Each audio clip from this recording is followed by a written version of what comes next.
Yes, sir. Apologies. We are.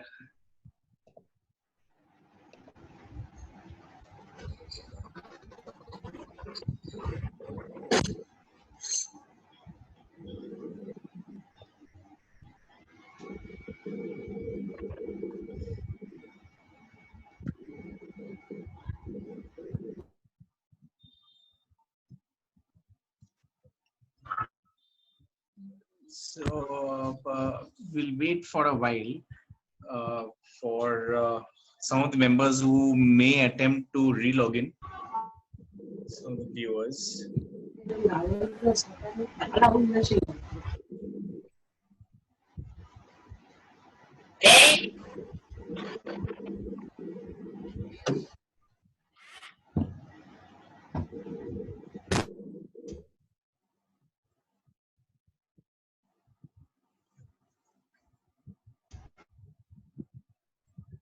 Right. So welcome back. This is the Corporate Legal, and we are privileged to have on board with us Shri Naveen Kapoor, who is a power sector veteran, and he over the last 40 minutes he has been very lucidly explaining a rather vast and an immense topic which he's attempting to cover only by way of a bird's eye view, a brief overview on the regulatory regime of the power sector in India. So Naveedji, we were talking about the practical aspects of this decimation of the entire generation of power from its decimation from the power generation units right up to the households. Right. I am also very intrigued of course, with your permission, and after you've done with your presentation, I would also want to know as to what were the challenges that the power sector faced, especially on that day when the entire country was asked to switch off their electricity. Of course, we've heard a lot of news where there were a lot of depletion of power and there were excessive generation of power, and these spurts of power have actually caused some turmoil within the sector itself. So at some point, if you could also explain. All I can tell you is, because of the some duffers, those who are actually the literal bugs of BJP, who go out of the way to do, when you ask them to clap, they will go into the street. When you ask them to light a diya, they will light up crackers. It is only because of them that the third phase could be saved, actually, because there were people who switched off everything because nobody noticed what needs to be switched off and all. And then there were people like me who switched on everything because I knew if everybody switch off, the grid will collapse. I can tell you the expected drop was about 10 gigawatt, but it actually came out to be like more than 20 or 22. And because some people did not switch off the lights at all, maybe because of their own mental structure or whatever mindset, we were saved. Otherwise, but what happens is the frequency which is supposed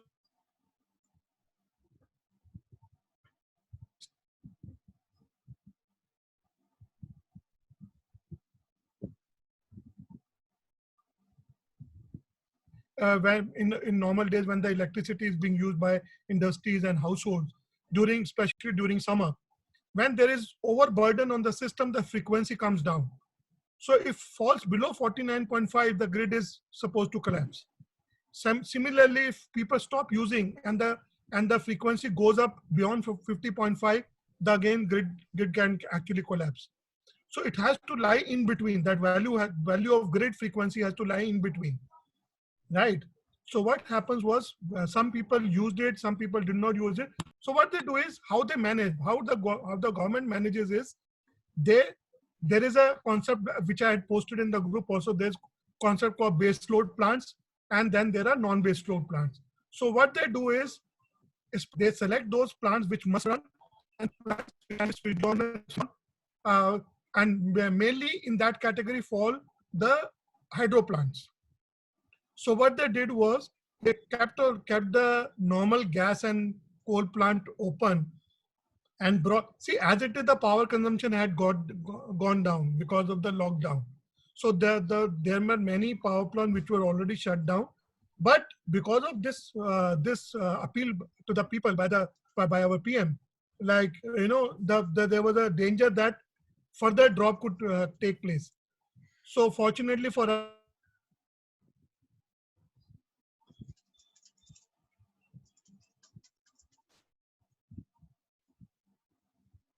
at the central lead. So because of that switching off of hydro plant, and they switched on the plants in a phased manner, so that when people will reconnect the power, it will gradually pick up so that the frequency could be managed. That is how it was all managed. But there was a real danger of grid collapsing, contrary to what some of the Bhakt people will say. Sir, okay. Sir, I understand. And Okay, particularly, see, even if it was it was well managed. My point, which I had not minced words, saying what was the point in testing during this difficult time? Because you may say that all the big hospitals have got their own generators and all. There could be government hospitals and all where where you could have a situation where the generator is not working. People have not tested. In those hospitals, there could have been a real terror. So I don't know what was the purpose of doing it, but he could have just said, you light your own, you just light your torch or just light a candle. so Don't just a switch off the light. just a small question before we move on to a question that has been posed by a student in the chat box. Is that why is the role? What is the role of frequency? You've continuously spoken about frequency. Grid frequency will lower down. It will cause hazard. It will cause the grid to collapse. Why is there frequency such an important and pivotal role?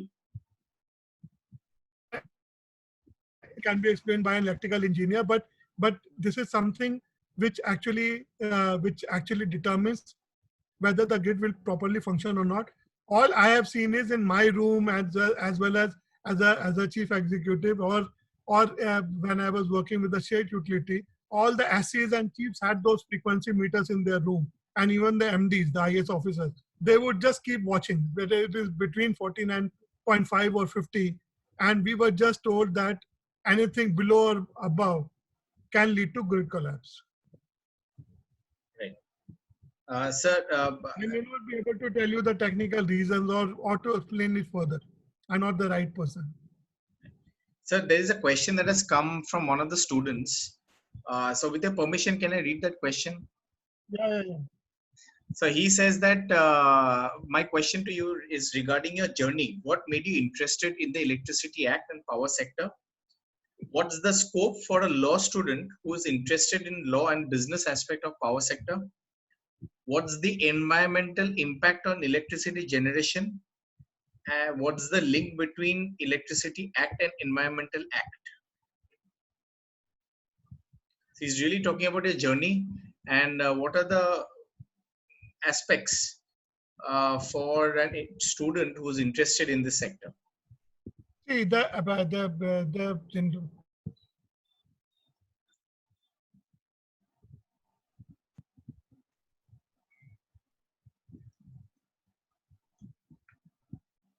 more efficient, low fuel using or more efficient the plant is, the lesser the carbon footprint. Or if we are using the renewable energy reduces the carbon footprint. That's all I know about this, right? So there is that relation between this, but environment can be impacted by many other things also, like people putting their crops and other things in states like Haryana, which create that fog and all. So environment can be polluted by many other things, but the major contributors have been the coal plants, right? And if the pollution related standards are not followed, it contributes to the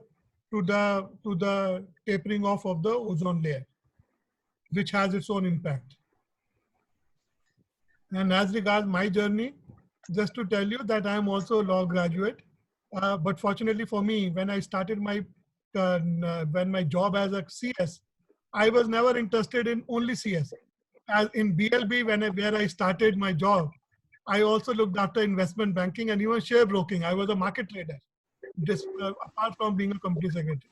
When I joined Cosmo Group, Cosmo Films, Cosmo Ferrites, I was also looking after the property, sales tax, and other things, and legal things and arbitration matters, apart from being company secretary.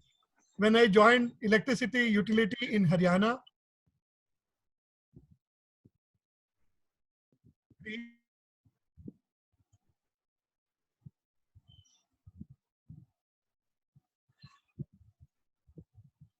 in IT.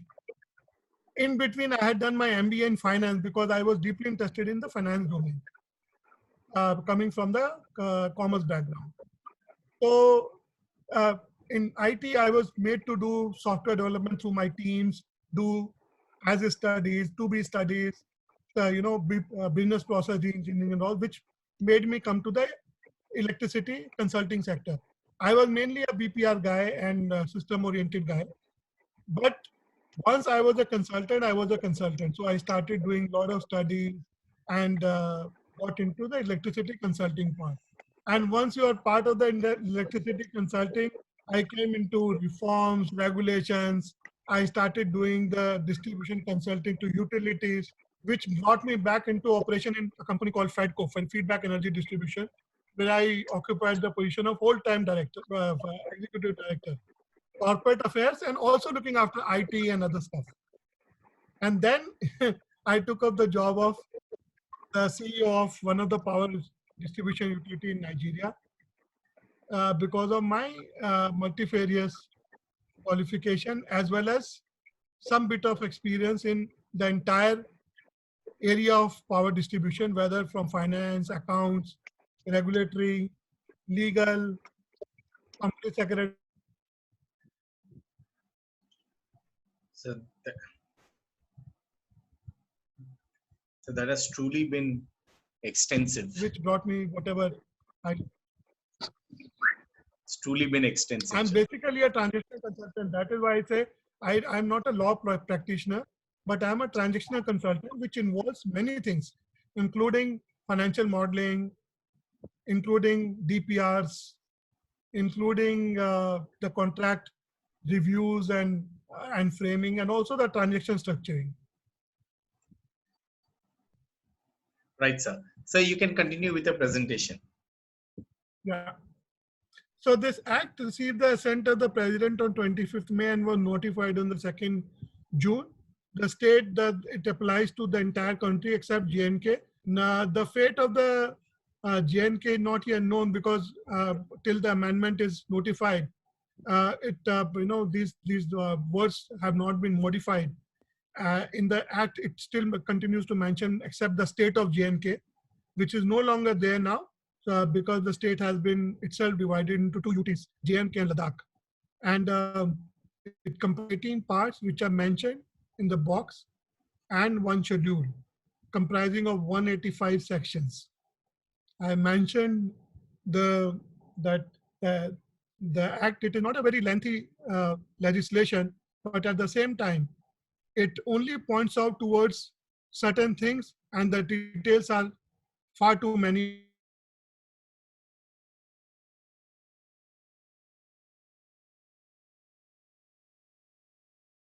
After those provisions, or licensing, or transmission, distribution, or tariffs, these may be termed as 2 or 3 pages of sections, but when it comes to the regulatory commission, it's a whole lot of job. So while the act may look small, the area is vast. So this is the structure of Indian electricity sector. If we see in terms of policy making, both central government and under it the CEA, also the NPCs, the NPC is not mentioned here, the Regional Power Committee, the National Power Committee. National Power Committee is actually a branch of CE only, so it is not mentioned. And then you have regional power committees and state governments. They do the policy making part because this is a concurrent subject matter. Power is a concurrent subject, so the central and state both legislate on that. In terms of regulatory, you have Central Electricity Regulatory Commission and State Electricity Regulatory Commissions. In terms of system operation, we have these National Load Dispatch Center Then we have regional load dispatch centers. The entire country is divided in 5 regions. And then you have each state has a state load dispatch center. When we say generation, it is central generating stations belonging to NHPC, NTPC, and NIPCO. And then you have state generation center. Each state has its own generating plants.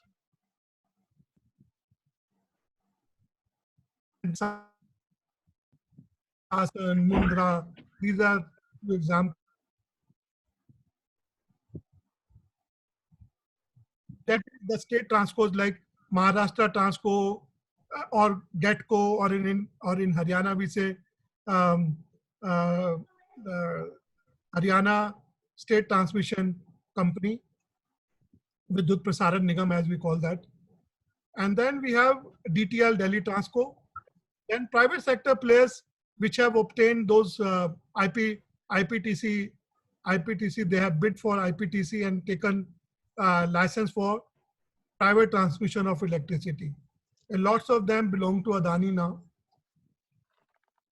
In the distribution side, we have mainly state sector distribution licensee.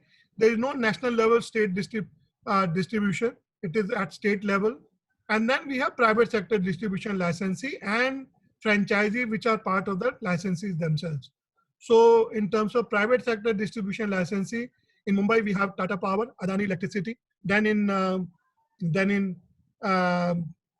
Delhi, we have BSES. They are joint sector, 41-59%. The BSES, Rajdhani, BSES, Yamuna, Tata Power, Delhi Distribution. Then we have Surat Electricity, then in Ahmedabad Electricity, belonging to Torrent Power in Gujarat. Then we have Kolkata.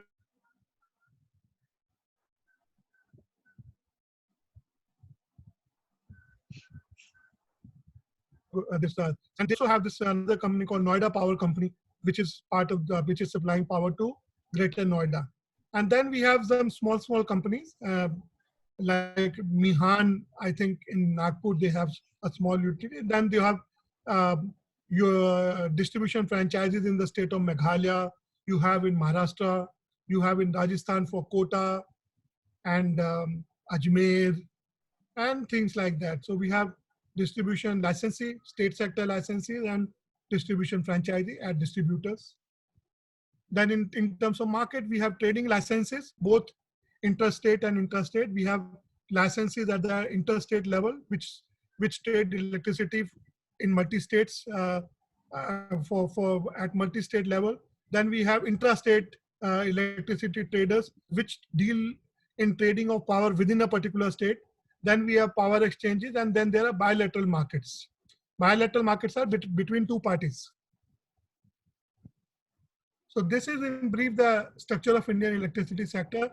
So this actually tells you that apart from private distribution licensee, all these companies have their own framework, a set of regulations, set of rules relating to them. They have their own constitution, organization structure. They have their own mandate, functions, duties, which they perform. And that is why I say electricity sector is a very vast subject. So I can only... In terms of new concept that was introduced in the Electricity Act of 2003 was National Electricity Policy and Plan.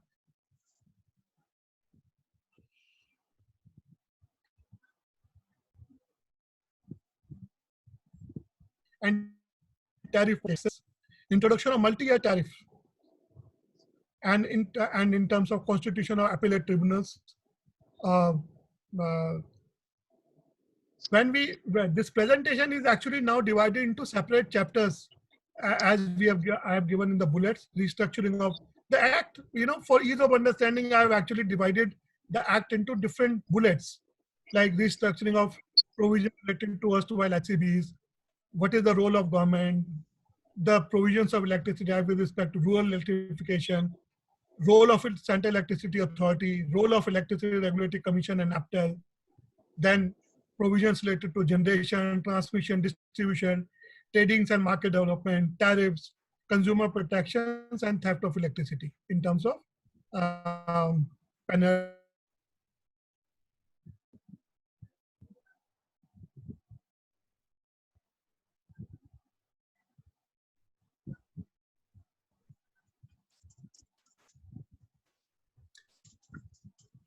Section 131, covers the restructuring of the erstwhile state electricity boards.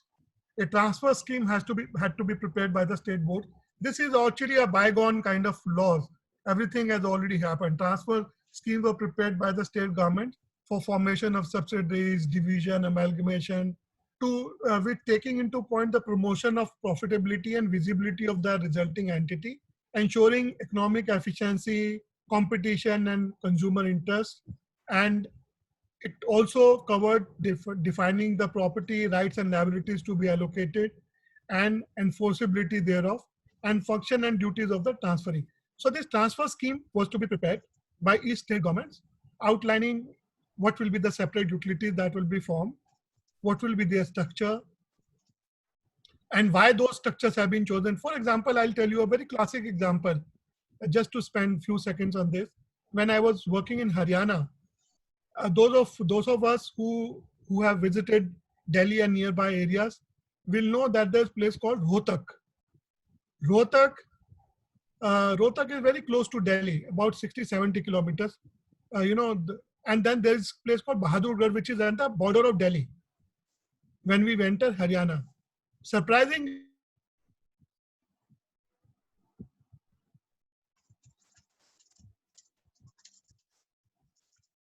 Border to Haryana Bijli Vitran.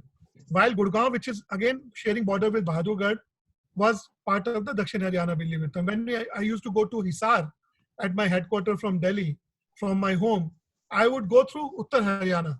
When I asked why you had to decide like this, they said if privatization was to happen, nobody would want to take Rohtak and Bahadurgarh, and that is why they were kept in UHBVN, so that DHBVN comprising of Gurgaon and Faridabad could sell easily in terms of privatization. So keeping in view the number of customers, the cost to provide electricity and everything, and economic efficiency, the companies were devised. It also provides for vesting of property rights and liabilities of SEB in the state government, and again revesting of such property rights and liabilities in the successor entities that will be formed out of the unbundling.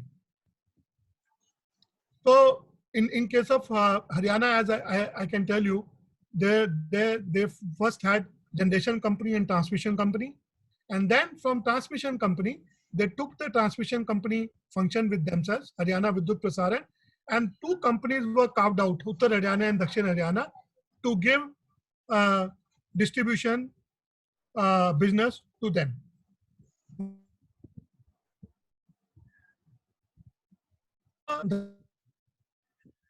The transfer value was, since the assets were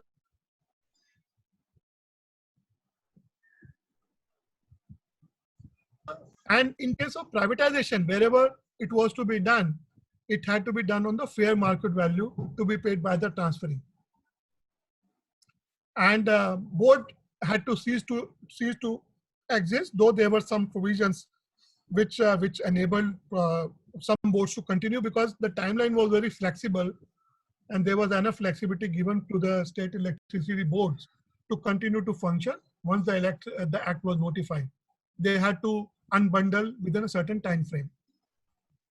In section 132 provides for use of proceeds for of sale or transfer of board whenever it was given to an entity other than the government entities formed as successor entities. The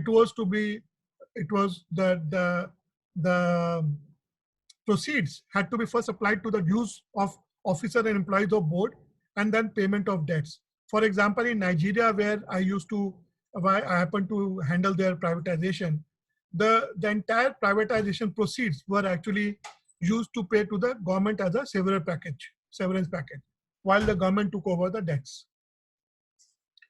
And the employees were to join the successor entities, but there was a clear-cut provision that the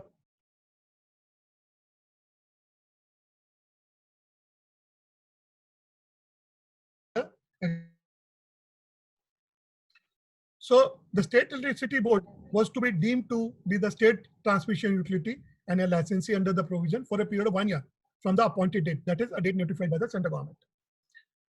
The state government, by notification, had the power to authorize the State Electricity Board to continue to function for such period beyond the period of 1 year if it was mutually agreed upon. We are all aware that many states, including Tamil Nadu, Kerala, did not pay any heed to the state the new act. They continue to have their own state electricity board, including the likes of Punjab. They continued with the State Electricity Board even later. So all, regardless of whether the utilities were unbundled, anything done as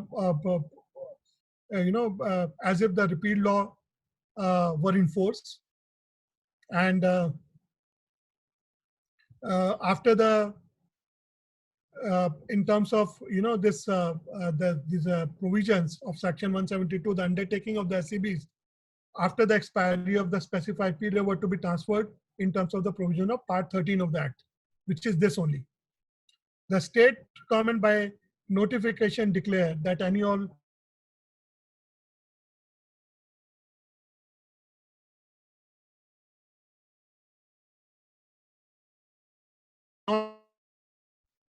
this was all about restructuring the state electricity boards. Now come to the role of central government, including Section 3, which is preparing the national electricity policy and tariff policy, which the central government had to do in consultation with the state government and the CEA. And the central government had to approve the national electricity plan prepared in accordance with the national electricity policy by the CEA. And in Section 4, the central government has to prepare and notify in consultation with the state government a policy for rural areas, permitting standalone system, including those based. See, when we say standalone system, it also means those off-grid systems and all those small electricity systems, like small these system, as we call, where you have the small battery and other things which are provided to the rural households to increase the access of power, access to energy, using renewable or non-conventional sources of energy. Section 5 provides for formulation of a national policy for rural electrification in consultation with the state government and state commission, and for bulk purchase of power and management of local distribution in rural areas through Panchayati Raj institutions, PRIs as we call them, either UAs, the user association, or cooperative societies, NGOs, or franchisee. This is for the first time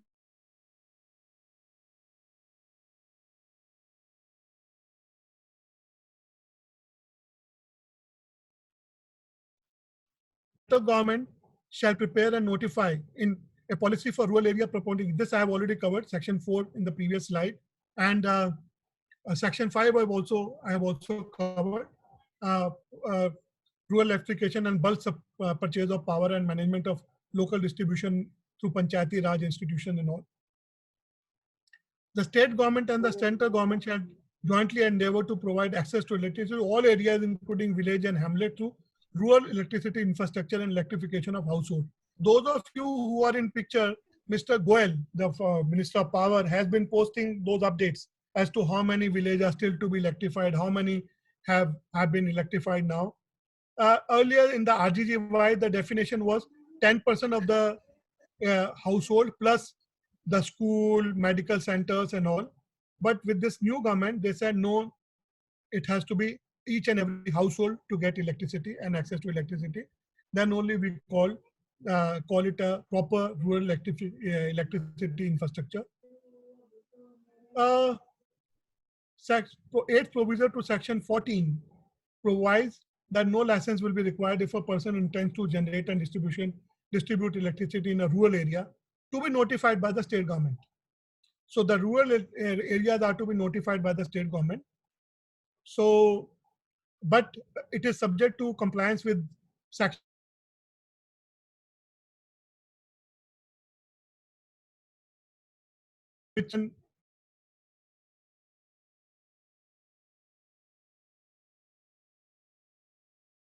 which so in terms of section Central Electricity Authority, the national electricity policy is prepared by the uh, central government in consult with the state government and SCEA.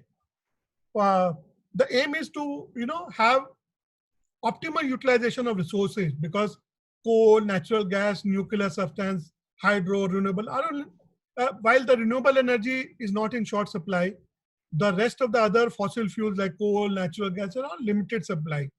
So they have to be used very, very optimally. And CA is supposed to provide draft a national electricity plan and notify once in 5 years. And the CA is supposed to take suggestion and objections from licensees, general public, and even generating companies. The plan is notified after obtaining approval of the central government, and whenever the central government provides any directions or suggestions, that is also incorporated, and this NEP is revised from time to time. Section 53, which I just referred, is now mentioned here. It contains provision related to safety and electricity supply. CA, in consultation with the state government, can specify suitable measures for protecting the public, eliminating or reducing the risk of personal injury, adherence to the system that conforms to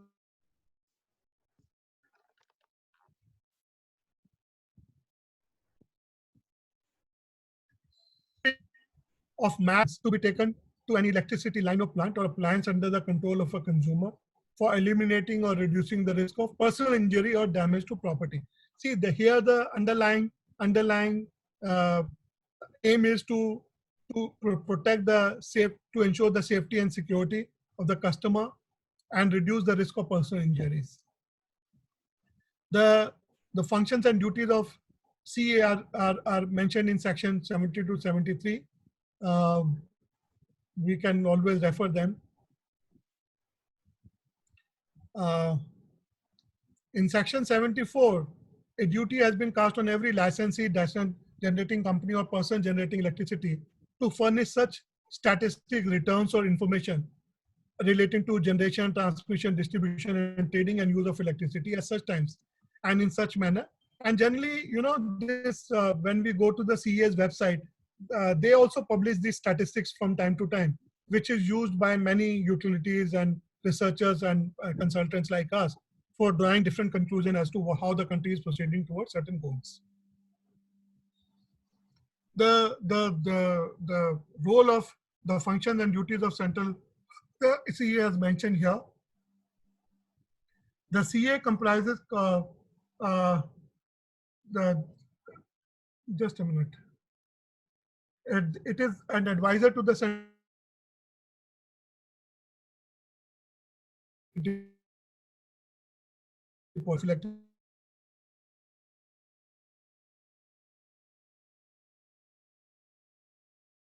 reliable and affordable electricity available to all customers. It is also supposed to specify the technical standards for construction of plants, lines, connectivity to the grids, etc. Also specify the safety requirements for construction and operation and maintenance. It is supposed to specify the grid standards for operation and maintenance of transmission lines. It is also supposed to specify the conditions for installation of meters for transmission and supply of electricity, promote and assist the timely completion of schemes and projects. It was also tasked with the responsibility for advancing the skills of persons engaged in the electricity sector, and also to advise the central government on which advice is sought. Naveen. So what I suggest, if you can highlight what are the legal complications which can arise and how it can be taken to which tribunal. I think there is a separate tribunal for this. See, regulatory commissions पे आ जाते हैं फिर सीधा. See, I'll tell you from the legal perspective. That is also something that came into my mind as to where the legal professionals come into picture as regards the Electricity Act, right? Yes. Because these are also these.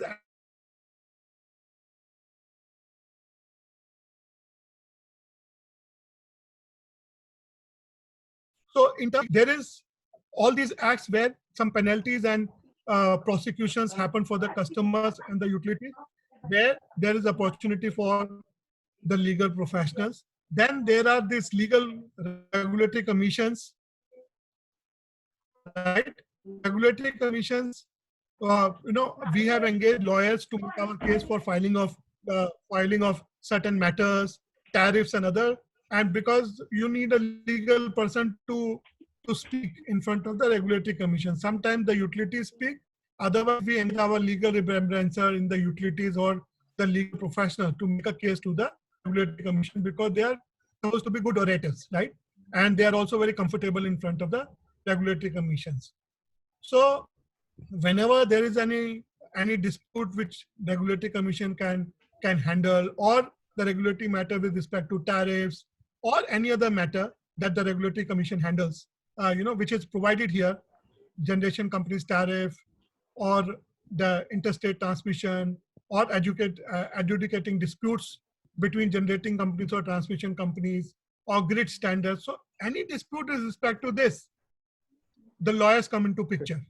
So if they know a little bit about the act and they are equally aware of the technical part, or can take advantage of the utilities man to explain to them, they can actually have this,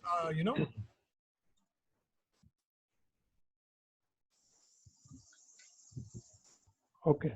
Similarly,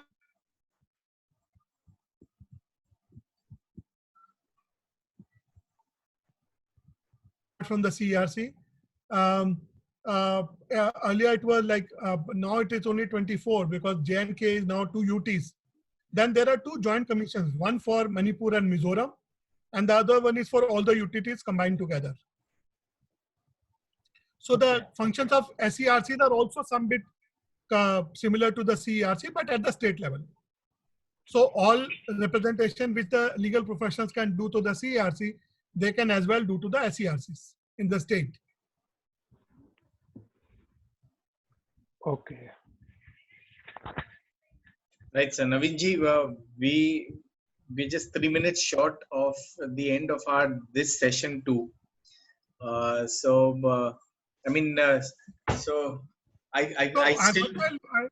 What I'll suggest, Rajiv, you can circulate this presentation to people, right? I have already circulated in the smaller group. You can circulate, but I can tell you then there is an Aptel. I can quickly take Aptel is there on your screen now. Like whenever people are not happy with the decision of an adjudicating officer, except under section 1, or any decision related of the appropriate commission, whether CERC or SERC, the appeal lies in Aptel.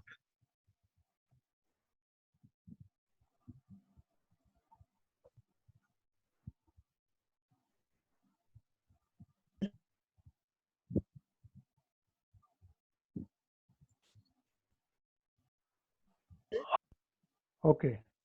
Yeah. So they have all the powers of civil court and others, CRPC and all this all mentioned here. Also the constitution, the terms of office, etc. Their powers are also mentioned here. Right. Now coming generation transmission, I will leave for the people to read on themselves.